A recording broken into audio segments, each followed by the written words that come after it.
Ladies and gentlemen, thank you for tuning in to this week's edition of Stop, Look, and Listen. I'm your host, LeTroy Gardner. This week, we have a brother that is knocking down barriers in Hollywood behind the scenes. He's the founder of Artistry by Sound. He's an Emmy-winning supervisor, sound designer. I don't think we're going to have any problems with audio in this episode. We got Kenneth L. Johnson. How you doing, Ken? I'm doing good, LeTroy, and yourself? I'm doing wonderful, doing wonderful. Great to Yeah, have you. yeah. Thanks So, for having me. wonderful. So, just take us to the beginning. Grew up in South Central LA. We all know,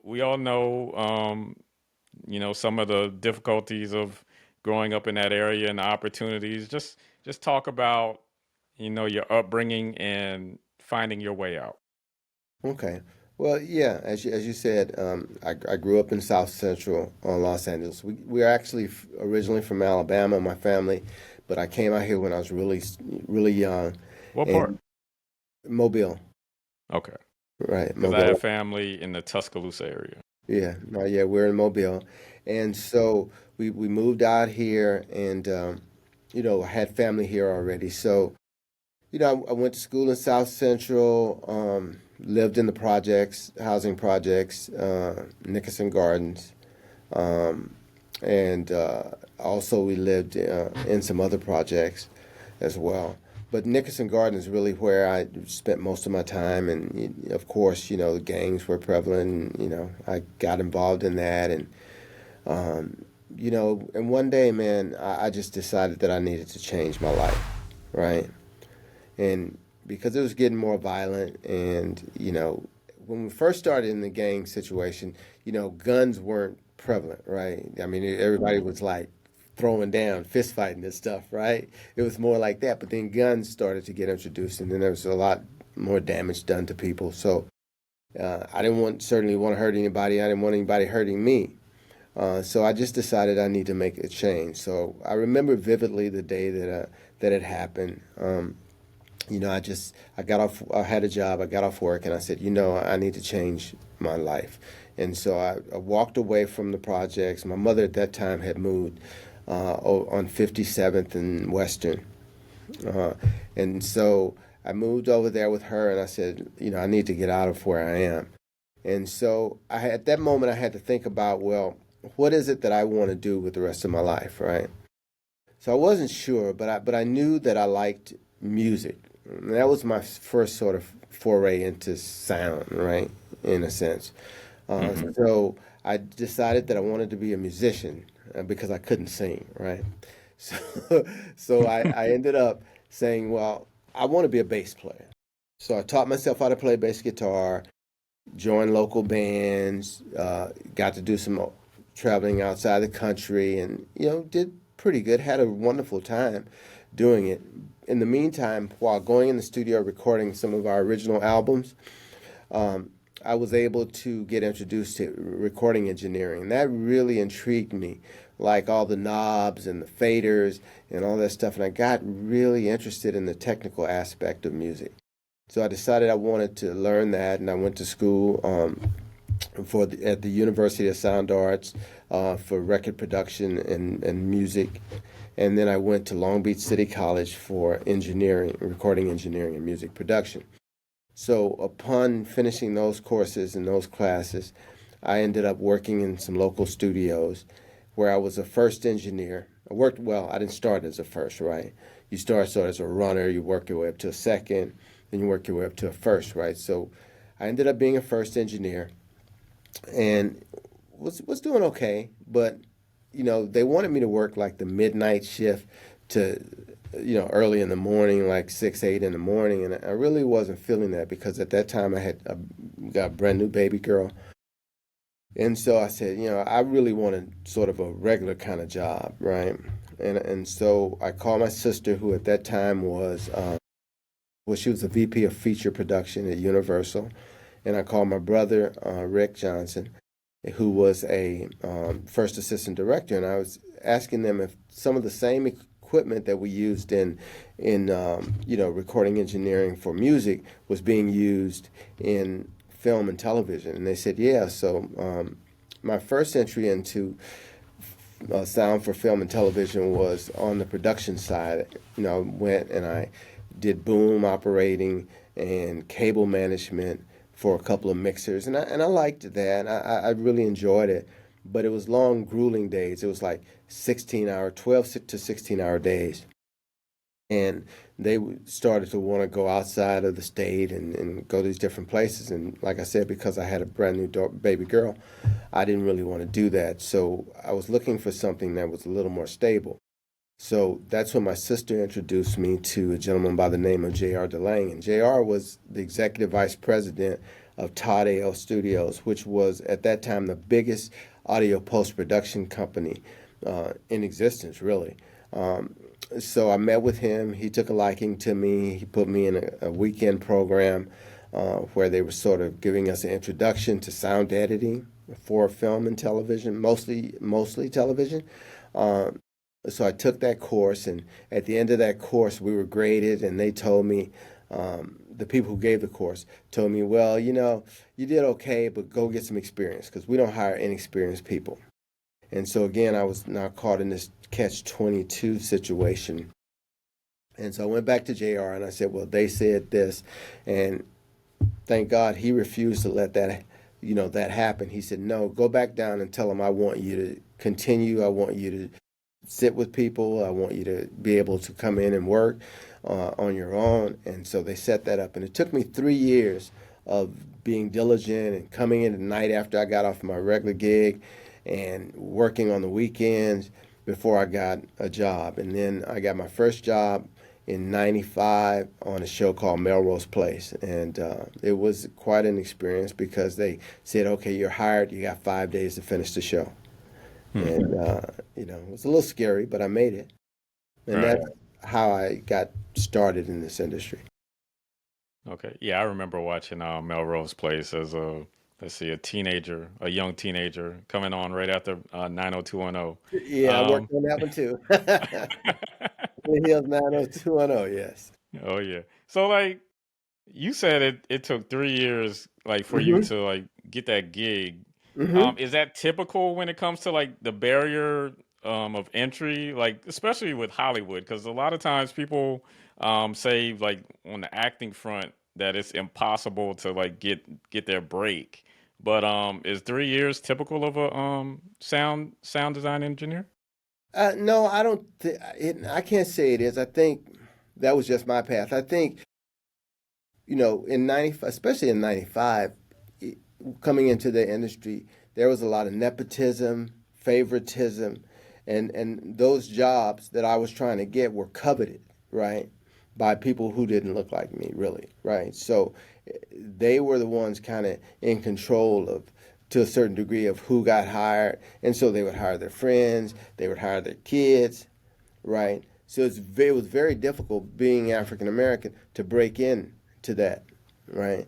As a matter of fact, when I came on, there was two other people of color, of African American persuasion. I think that was a Hispanic girl, but out of what, 100, you know, and so for me, you know, you just wait until you get an opportunity because people weren't leaving those positions, right? Like if somebody was already on the show, they're Hmm. not trying to go anywhere, right? And so you had to wait until the right moment when something opened up, right? Whether that person ended up leaving because they got sick or because they found another job or they moved out of the state or whatever those scenarios are. It was just that I had to wait that long. Now, some people didn't have. I've saw people come in and just get jobs right off, right? But they weren't like me, but I'm thankful and grateful for the opportunity, even though it took me 3 years. I mean, but I look at it this way: I came in every weekend for 3 years, right, and worked on projects, right. So by the time that I got my break, I was more than ready, Hmm. right. And so yeah, because I've seen people who gotten in and not made it, you know. Would you say that in a lot of cases, because you mentioned it was pretty much only you and two other people of African American persuasion, Hmm. being the only one in the room, and just talk about how did that make you feel like you got to be 10 times better than anyone else in order to climb the ladder? Well, I don't know about 10, but you definitely that's a lot. But you definitely have to. There's no room for mistakes for you, right? Then you have to be better, right? And because if you falter, you're probably done. There's not a lot of opportunities, so you have to hold on to that opportunity, and you have to make sure you have to go above and beyond to make sure that you maintain that position because there weren't Kind a lot of of places hiring. right. All right, so like, give us a rundown. Like you mentioned Melrose Place, you mentioned Beverly Hills 90210. Kind of run down your rap sheet, your resume. Boy, that's a long one. So I was working at Todd AO. I did, of course, Melrose Place.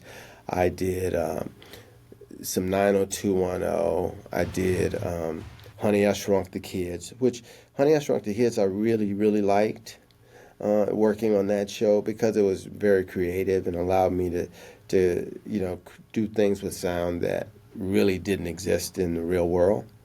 And I always liked that. I liked being able to use my imagination to create things that did not exist. So I worked on that. I got my first Emmy. Well, actually, I got all of my Emmys when I was at Todd. Well, no, I got two of my Emmys while I was at Todd AO. Stephen King's The Shining. I worked on that. Got an Emmy, for best sound effects editing on that one. Also, Storm of the Century, which was another mini. These were miniseries, not the movie, right? The Stephen King miniseries. So Stephen King's other miniseries, Storm of the Century, I got an Emmy for best sound effects editing for that as well. I got an International Monitor Award. I got a bunch of nominations. I mean, I worked on a lot of stuff, man. It's so much. You know, um, The Grinch Who Stole Christmas with the one starring Jim Carrey did that. Yeah, just a lot of stuff there. So I stayed there until about, I think that went out of business in 2000. They got absorbed by this other corporation. And so in 2000, I moved to another facility, still Todd AO in name, but it was in Burbank. So I worked there for a while, for maybe a year. Then I went to Sound Deluxe, and at Sound Deluxe was another audio post production company, and that one they did primarily feature films. Where I worked on Road to Perdition, The Italian Job, Fast and Furious, and the list goes on. It's a lot. Yeah, yeah, and it's a wide array of projects. Yeah, yeah. Um, Talk about I guess the creative process, like when you're working on a Melrose Place compared to a Grinch Stole Christmas, compared to The Shining or a Fast and the Furious, because they're all, you know, they all have different themes that you're trying to capture. So like how do you approach the various types of projects that you work on? Okay. Well, we'll start with like Melrose Place. Now that is a more dramatic piece, right? So in some instances, it's a little easier than some of the other things that we talk about, and so um, there's not a lot of effects design. There might be doors and birds and wind and room tone, cars and things like that in those types of shows. Those are mostly dialogue-driven shows, is what we call them, right? As opposed to say The Grinch That Stole Christmas, right? Now that show was highly creative. I mean, because have you ever seen it? I've seen the what was it The a trailer? TV show? No, Yeah. this was a feature. This was a feature Oh, film. the feature film? I Yeah, haven't seen the film, but of course I've read the book a million right. times. So, you know, there was a lot of contraptions and stuff in there that, again, did not exist in real life, right? In his lair and stuff like that. There was just all these different things. And so having to, really come up with that creatively. So what typically happens is in the beginning of a show, any show, whether it be dramatic or whether it be more sound design oriented show, is you sort of sit down with, if you're not the sound supervisor, you sit down with the sound supervisor on the show. You watch the show through. You talk about the expectations that are required for the show. Um, and so once that is done, you sort of brainstorm with that. Then what they do is they give me the picture, right? I sit down with the picture, and I usually will start. I'll start with the simpler stuff first, right? So let's say I want to create the ambience of the cave, right? So I'll Hmm. figure, okay, well, what do I think this should sound like? So I'm always coming from a perspective of, if I were in this environment, what would I personally want it to sound like or expect it to sound like, right? So you start and we think about a cave, and you think about how there's wind in the cave, and there might be like a low rumble that accompanies that, and then maybe there's some water dripping, that's kind of reverby in the cave and stuff like that, right? So that's called the background ambiences, right? And so from there, you start to look at, okay, well, what's going on? With, let's say it's a contraption where he slides down a pole, a bell rings, and, tumbles into a vat of something, or whatever it is. You start thinking about, okay, well, if he's propelling down this rope, right, what does that sound like? What do I want that to sound like, right? So what you have in this industry is you have like a lot of sound libraries. Like when you're doing stuff, mostly for television though, because they don't have the budget, use what we call a sound library. But when you're doing Hmm. feature films, you have the ability to go out and actually record some of those items yourself, right? Because the budgets are larger, right? But in television, we usually work from what we call a sound library, which, over the years, people have recorded these things, and they've been categorized as different sounds, whether it be pulley sounds or whether it be rope sounds, or whatever it may be. They're all categorized, and so you go through and you start listening to things. Now, rarely can you find one thing that will give you exactly what you want. So what happens a lot of times is you layer things together, like, okay, well, I like the attack on this, and I like the way that this sustains, and I like the brightness of this other element. And you put all those things together, and you create something brand new, right, out of these Hmm. pieces. And a lot of times that's how we work if we don't have a budget to go out and, record something Right. specifically for the show. But those types of shows, and say Fast and Furious, or let's say Road to Perdition, right? Road to Perdition is a period piece, right? And so uh, there's you kind of have to think about, in those instances, in those days and times, what would it sound like? Like you can't have a 2025 car sound, you know, in a movie that was, a period piece that was earlier, whether it be, early 1900s or, stuff like that, 1800s, wherever it may be, right?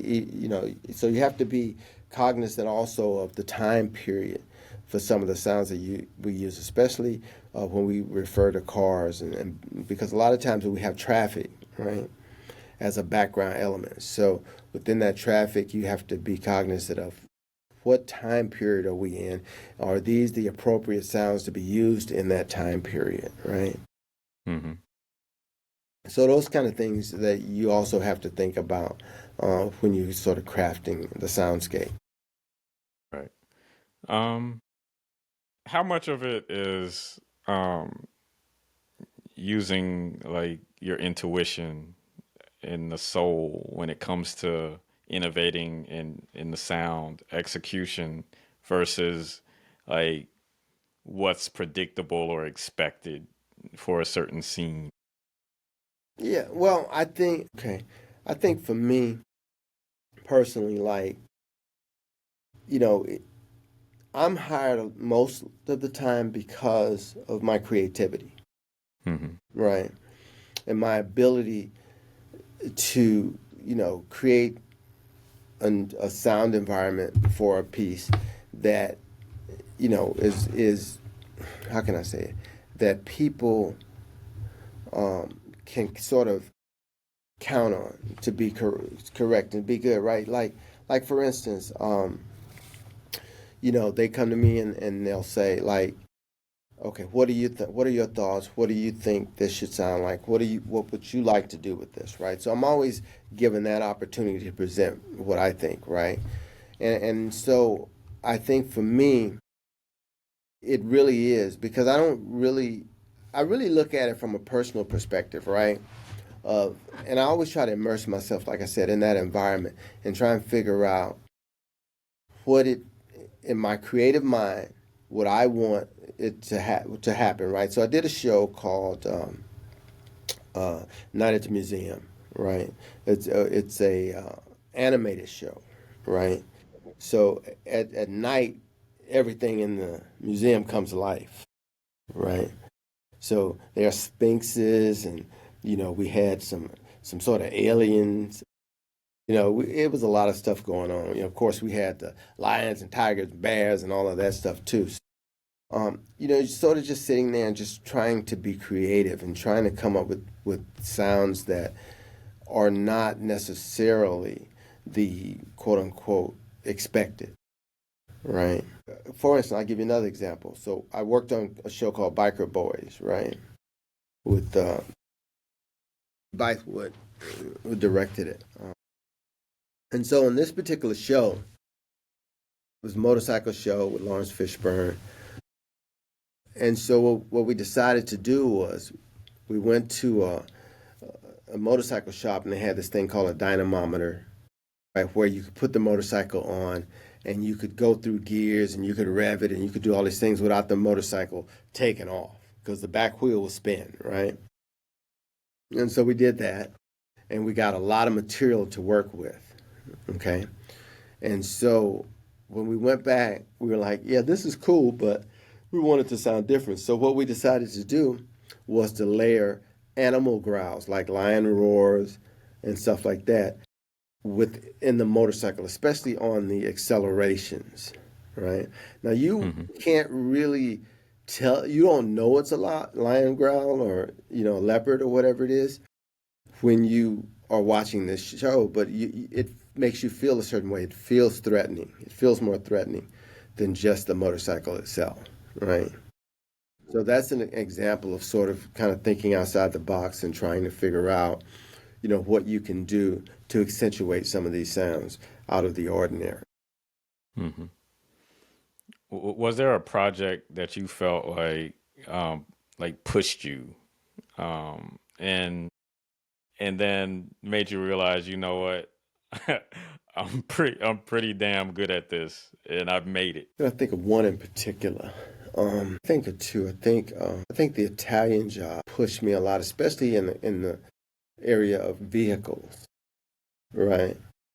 Because there's so much going on in like car chase and cars going downstairs and just doing all these maneuvers with these cars, and so you don't actually have those particular movements per se. So you gotta have to create them, right? So you have to take different pieces of, say, and it may not even be the same car, right? It doesn't necessarily, if it works, it doesn't necessarily have to be all from that one car if it works sonically, right? But just trying to make all those maneuvers and with the car and being intentional about how it sounds and how it feels. I mean, I think that pushed me a lot from the standpoint of how I create car sounds and action scenes with the cars. That and the Fast and Furious, of course. Um, and what else? I think Road to Perdition was really interesting for me. So I did this one scene where this young boy was learning to drive this car. It was a like stick shift car, old school car. So it was like, I think that was probably in the early 1920s, 1930s, around somewhere around there. And it was the scene was snow. He was outside in this snowy area with trees and stuff. And that sort of taught me that, sometimes the quiet can be the loudest sound in a sense, right? Just that quietness, it can, maybe not loudest, but maybe, how can I put it? Quiet can be as impactful as loud, right? If it's done well.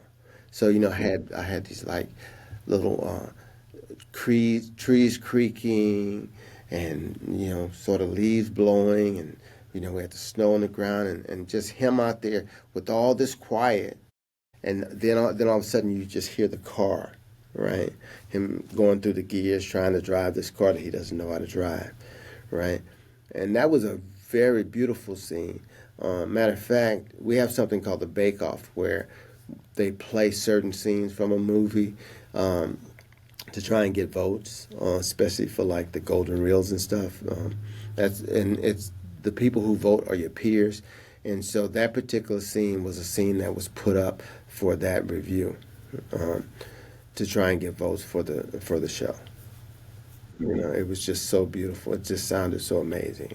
It wasn't loud. It wasn't overly done as far as sounds. It was quiet, and then you hear the car, and even when you hear the car, you could still feel the atmosphere that we were in. Right. So I was very proud of that, and that taught me the other end of the spectrum that quiet can be effective as well. How has your music background helped you when it comes to sound designing with film and television? Okay. Well, I think it's helped me. It's helped me a lot, really, because when I look at music and I look at sound design, really is sort of as colors on a palette, right? It's different, but it's the same, right? It's layers, it's colors. I think for me, one of the big things about being a musician, because right now, I do mix a lot of projects, and so I'm usually mixing dialogue and music. Those are my two elements that I focus on, and my partner mixes sound effects and Foley, right? On a larger project. Smaller projects, I may do the whole thing. But on a larger project, like I did this show called Forever, which was a Netflix show that was really popular. Um, and so I was doing dialogue and music. And so being a musician, uh, it helped me to understand like how to apply the music, how to mix that music around the dialogue, right? And understanding of all the different instrumentation that's being used, and like sometimes maybe we take out a cello at this moment, or maybe we introduce the bass at this particular moment, and just sort of weaving those elements around. I think my musical background helped me tremendously in feeling that music. Hmm. Yeah, Forever was one of my favorite shows this year. Looking forward to season two. So So are we. yeah, Yeah, we great job on that. yeah, thanks. Um, so just talk about how the evolution of streaming and animation has changed the way that sound designers collaborate with creators. Yeah, okay. So, yeah. So streaming has sort of been a blessing and a curse, really, right? Um, you know, back when I started, we were all kind of in the same building, and you could interface with other people very easily, right? You could just walk to the next room and ask a question if you had a question about something, or we'd have lunch together, and it was very it was very different. Like, I still have people who work internally at my place, but I also have people who work remote, right? And I think it's when you're working remote, it doesn't feel to me as cohesive as far as a team, right? When you're apart like that, I mean, we get it done, and I have really talented people, but I think that working in this facility for me has always been, uh, I would say, better. Yeah, I could say better. I would say it's better because there's an energy when people are in a room, or people in an environment. There's a certain energy that creates that you don't have working remote, right? Tell us about Artistry by Sound.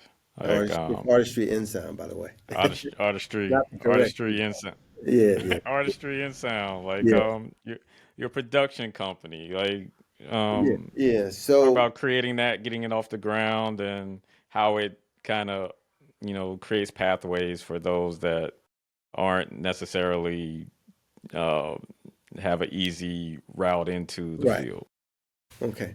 So what happened was, I was at Sound Deluxe at the time, and I really wanted to mix, and I wanted to sound supervise, and I just really wasn't given those opportunities at that facility, right? And so I decided that I wanted to do those things, but the only way I could do those things really was on my own. So I turned my garage into like a little mixing facility. I had like a little vocal booth, and had bought me some equipment. And so I started doing independent projects out of my garage, which I could supervise and I could mix. And so I sort of cut my teeth there and started to get my chops together as far as mixing and supervising. And so I did that for a number of years, while still using it, also still doing music at that time. I had a couple of artists that I was producing at that time as well. So I got my big break in 2000. Well, I guess it started in 2008, right? Hmm. I got a call from a guy who was working with Dean Devlin, and Dean Devlin is a big producer, director. He did like Independence Day, The Patriot, movies like that. So he had started a company called Electric Entertainment, and they were looking for a sound designer at the time. So I was interested in that. They sent me a training, not a training, but a test reel, right? So he sent me a test reel, and I did it, right? I sent it back, and then he said, "Well, we got to hire this guy." So they hired me the first season as a sound designer on a show called Leverage for TNT. So I did the first season. It went well. The second season, Dean called me into the office, and he said, "Look, I want you to take over all of my editorial, which encompasses, ADR, sound design, sound effects editing, and dialogue, right? And I'm sound supervisor now, right? So I'm not even doing the sound design now. I'm supervising. Um, so I hired a few people, started my own union company at that time because they were a union shop, so I had to go union. So I started a union company, and that was my first opportunity to become a legitimate company in the industry. So I worked with him for another 3 years, I think. Did all 4 seasons of Leverage, and that I made a little bit of money. So that allowed me to build my own little facility, which was on Melrose Melrose Avenue, not Melrose Place, which is on Melrose Avenue. So I had a nice little facility there, and was trying to get going. had stopped working with Dean and was looking at other things, and was doing some mostly independent kind of stuff at that time. I did some, Lifetime movies and stuff like that, but I also did Regina King's first directorial debut movie there. Excuse me. So yes, had that until 2013, right? And that company kind of faltered. I think I tried to grow too big too soon. I was hiring people, and people were making promises that they could bring this work in, and they weren't able to do it. And so, my overhead had become really high, and I just couldn't hold on. So I had to go back into the workforce, right? So I went back and worked at Sound Deluxe. I did at Sound Deluxe and Sony. I did Two Guns there, stuff like that. And then I wasn't there long, maybe a year and a half.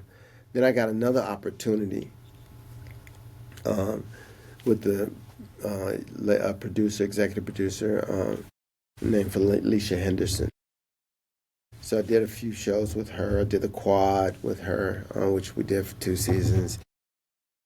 And I had a pretty good working relationship with her. So now at this time, when I started working with her, I got like one room, right? Because I had lost my facility and went back in the workforce. Then I got another room that was a mixed room. And then after working with her on the Quad for 2 seasons, I was able to get another facility, right, which had multiple rooms, which is the one I'm in now. I got that in 2016, right? And I've been here since then. And so that's kind of the evolution of that. And that's where I am now. We've worked with Hulu, AMC, Disney, BET, of course, a lot of people. Dr. Todd McLean provides periodontal and dental implant services in 2 convenient locations.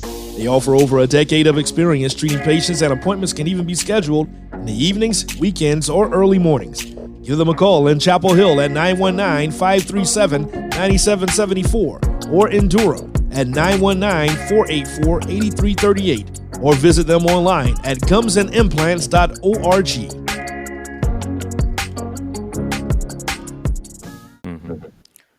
All right, so like with artistry and sound, and just like even like you've always been a proponent of diversity behind the scenes. Mm-hmm. What does authentic representation look like to you in the world of post-production? Well, I just think that for me, I understand that we are a minority, right? So we can't necessarily expect to be the majority on a project, right? But I do think that especially when we are working on our projects, right, that I do like to see diversity there. And that was one of the things with Save Forever that was important to the executive producer, that we were represented, that we did have talented African American,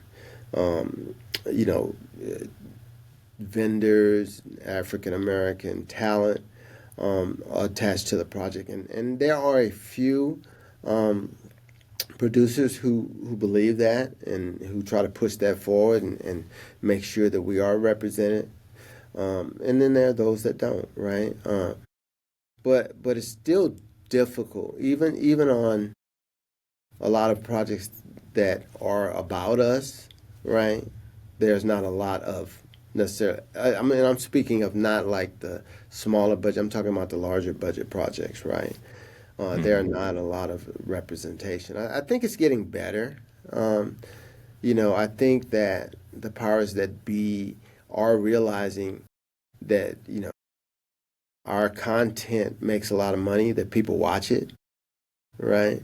And I am noticing a trend now that there's a lot more inclusivity than there was, simply because, they want to be able to say, we are, we support diversity, we are inclusive.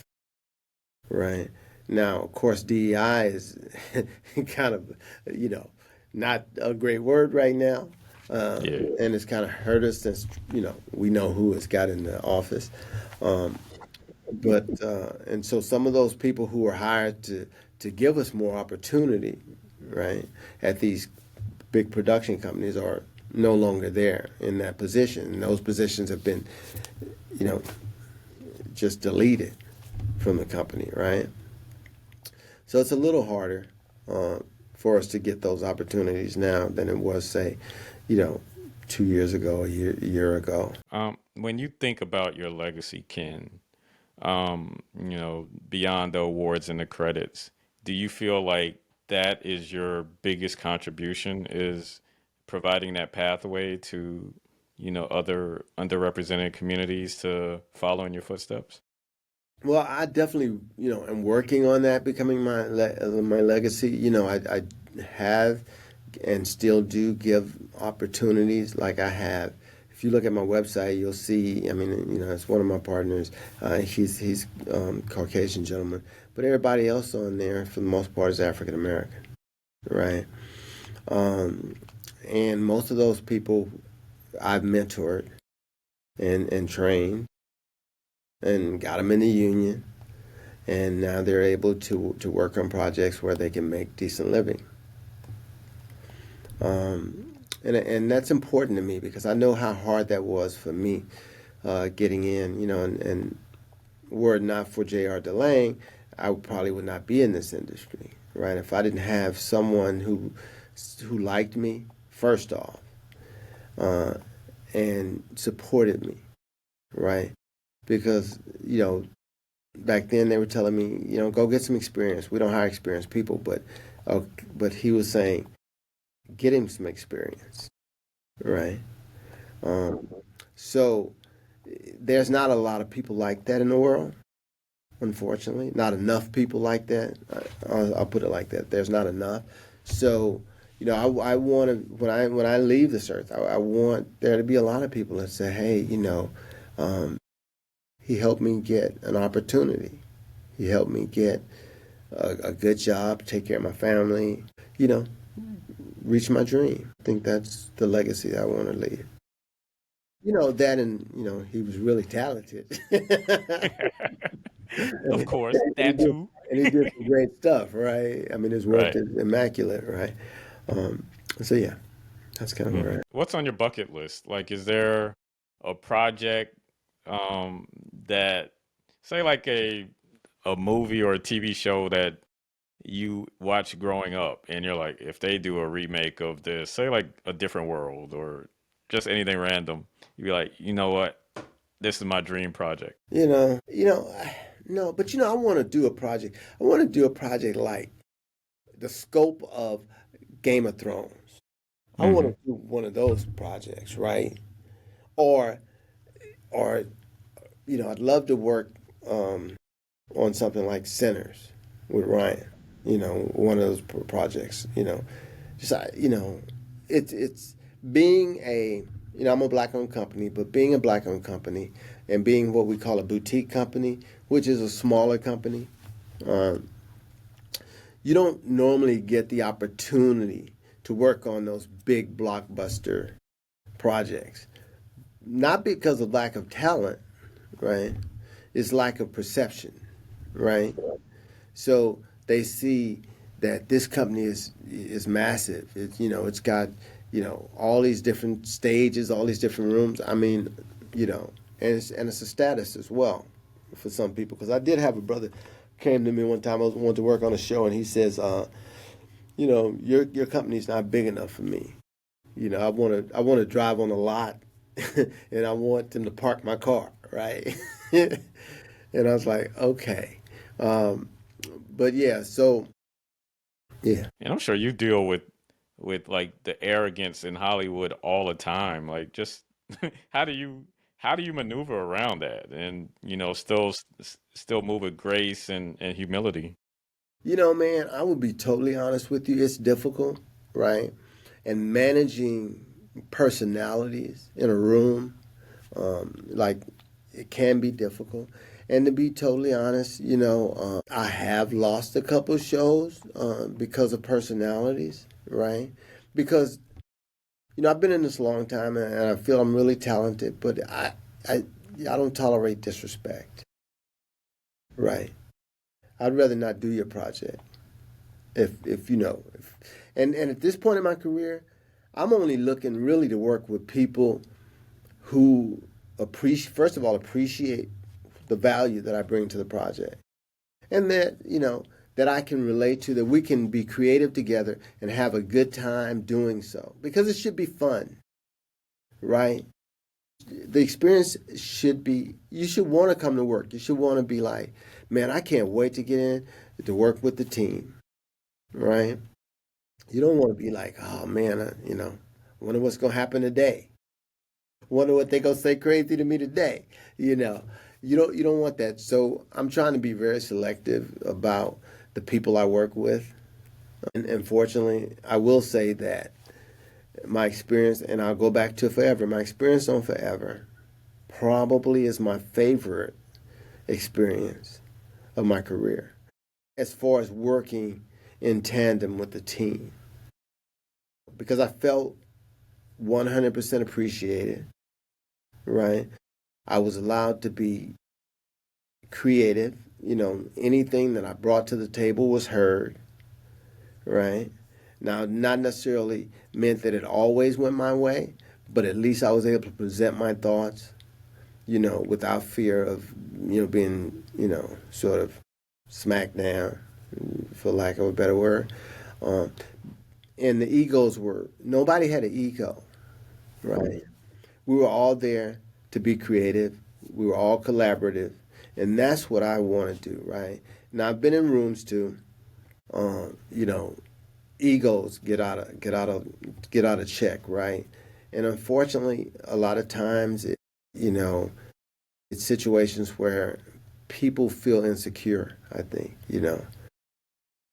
They feel like they got to, sort of put their thumb on you. Otherwise, they're not doing their job, right? And I don't think it has to be that way. I think it's, in this industry, I think it's a creative industry, and I think it should be collaborative, and I think people should be allowed to be creative, right? That's what you hire people for. I mean, why would you hire somebody, if you didn't believe they brought something to the table? Right. Well said. What's something about you that people would find most surprising? That's a heck of a question right there. Let me think. Most surprising. Wow. Oh, I guess probably that I'm actually an introvert. 'Cause people don't, I'm really kind of shy, and I'm really, but I'm forced to sort of come out of that. And people don't see that really, but yeah, they'd probably be surprised to be like, really, you are? I couldn't tell, like that. Like, yeah, well, practice makes perfect. Exactly. All right. Just to get a little bit more introspective, what do you see when you look in the mirror? It depends on the day. No, but no, most of the time I see, I see success. I see that, when I look in the mirror and I see where I came from and where I am today, I mean, and we've just not even touched on my life, but I'm really lucky to even be alive, right?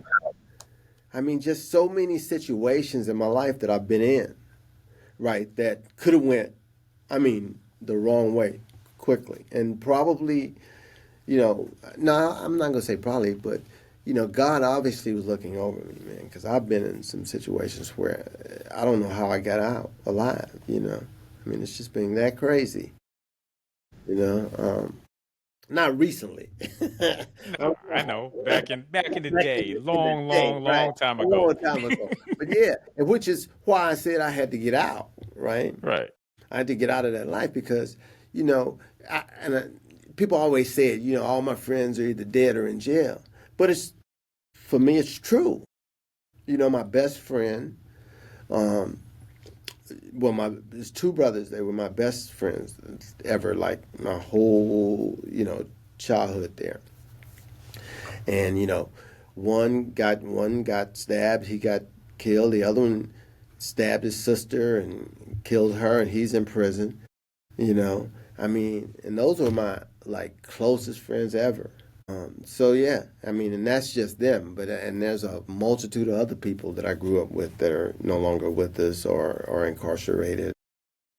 That lifestyle that I was in, I mean, it just was sort of created, those circumstances for people. I mean, or maybe I wouldn't. We created them, but I mean, we were in a situation that was not the best of situations to be, raised in or to live your life in. Okay. So like I was gonna prepare to rap, but you kind of opened up a can of worms. No, so no. like so like I'm interested in the mindset of like um being in a gang and like you're doing stuff that is like harmful to others while also putting your own life in danger. Hmm. Is there a conscience there in that moment? Well, there should have been, probably. At the moment, as I recall back, in those days, I mean, we didn't, sad to say, it was a very selfish mentality because we didn't really think about, I think, the harm that, we were causing people, whether it be, violence or whether it be other things that you can do in those instances. I mean, I don't think, we really thought about that. It was just like, for us, it's sad to say, it was kind of like some of it was fun back in that day. I mean, it's just, and that's, I mean, you got to understand that we were teenagers and, your mind isn't quite developed at that time.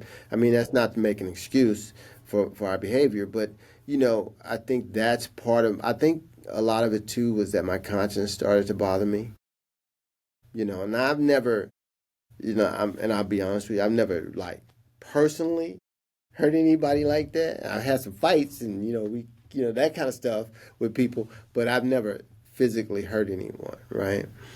Now, do I know people who have or that? Yeah, but I've never been involved in that, and I didn't want to be involved in that because that was just not something I was interested in. Was creating that kind of negative impact on somebody's life,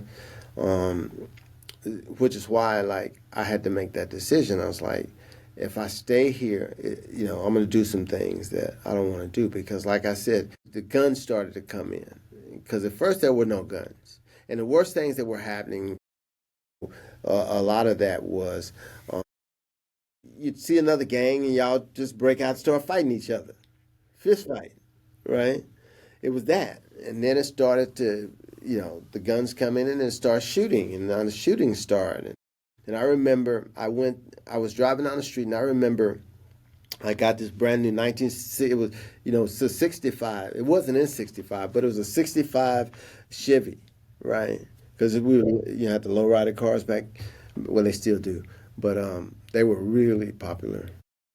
And then I remember hearing some gunshots, and so I sped away, and I remember when we pulled around the corner, I saw like these indentations in my car where the bullet actually had ricocheted off my car, right?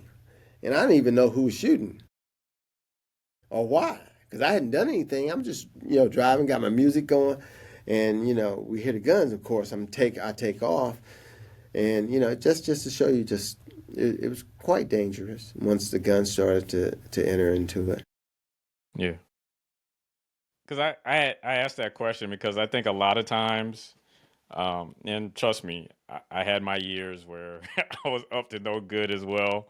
But I felt like there was always, this voice in the back of my head, like telling me, you know better. Your parents raised you better than this, and then I was just like, I just need to get out of this situation and I'm never gonna put myself in this predicament again. Hmm. So it's almost like it's like a tug of war between loyalty to your friends versus the way you were raised, and not wanting to disappoint your parents or your loved ones or your circle.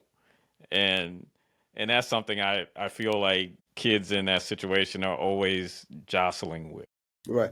Well, yeah, I agree with you, but you also, in my instance, you got to understand that. So I grew up in a single parent household. It was my mom. I never met my father, not one day. Right. So I'm the oldest boy in the house. Right. So I don't really have. So my only role models are my friends. Right. Who are who happen to be in a gang. So of course those are my friends. So I'm following suit. Right. And so I didn't have anyone other than them to really sort of kind of try to keep me on the right track, right? Probably if I, had a good father and household with a mom and dad, my life more than likely would have been different. And my mother was working; she had 9 kids. Um, you know, it was tough for her, and so yeah, and so I just started to hang out outside. All right, so for those that are looking to turn their life around and find their passion, like just give some pearls of wisdom on like how you did it, and like how how we can help others as well. Well, that's and I don't know how I found mine, to be really honest with you.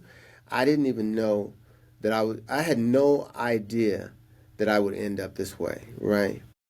I just knew that first I liked sound, right? It started with the music, right? Hmm. And then it sort of moved on into other areas of sound, right? And it just sort of happened for me. So I don't really know. I just think that if there's something that you really like, that you're passionate about, that you pursue it wholeheartedly, that you don't give up, because I'll give you a real quick example. I remember I got the show, I told you, Melrose Place, and I remember, one day or one night, because I was working nights, the night shift, I remember having like a crash on my computer, right? And lost all of my material that I had worked that whole week on, right? And it was due like the next day, right? And so it was early in the evening, and I remember panicking so much that I almost took my keys out, because I had keys to the building.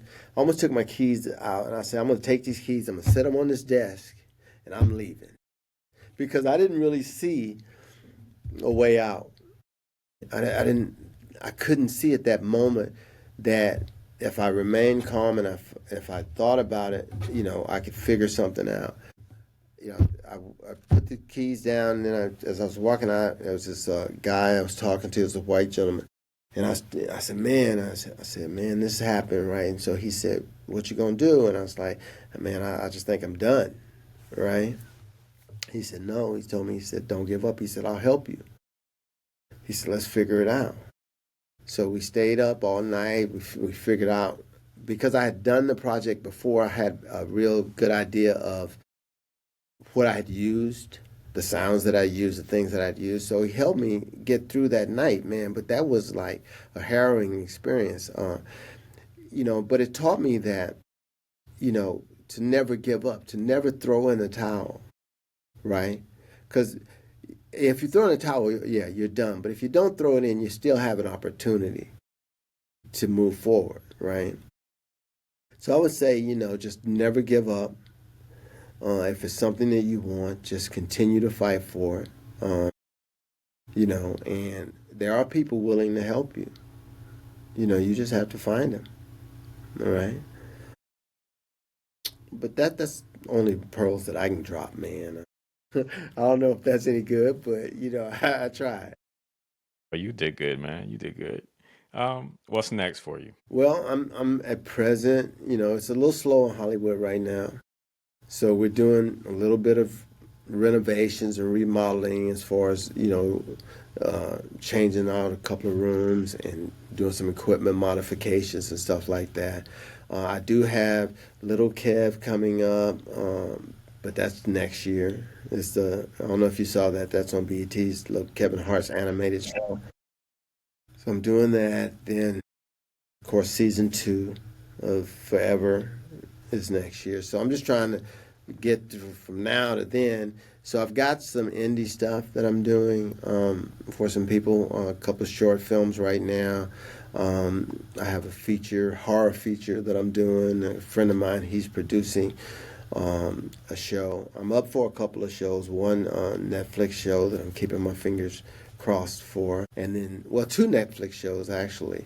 One's a comedy and one's a narrative streaming series.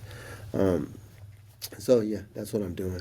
I'm just looking for the next opportunity, to kind of keep going. All right, so plug Artistry and Sound, where we can find you, and anything else that you want to get out there Well, yeah, for you can listeners. visit my website. It's www.artistryandsound.com. You can see all the work that I've done, or most of all of it, probably not all up there, but you can see most of it, the ones that I've chosen to display. You can see the studio, you can see my team, you can learn a little bit more about me. I also have Instagram at artistryandsound.com and Facebook as well at artistryandsound.com. We're located in Burbank, California. I do have a company in Atlanta, so I can't do work in Atlanta. I don't have a physical location. I do have a couple of options to work there out of people's places that they have, but I haven't really got the opportunity to work in Atlanta yet. I almost moved there. I'm kind of glad I didn't. Like everybody else. Yeah, I was gonna move there, but I'm still hoping to do some work out there as well. My brother lives there, and I got friends there, so that'd be easy for me to do. Yeah. All right. Kenneth L. Johnson, artistryandsound.com.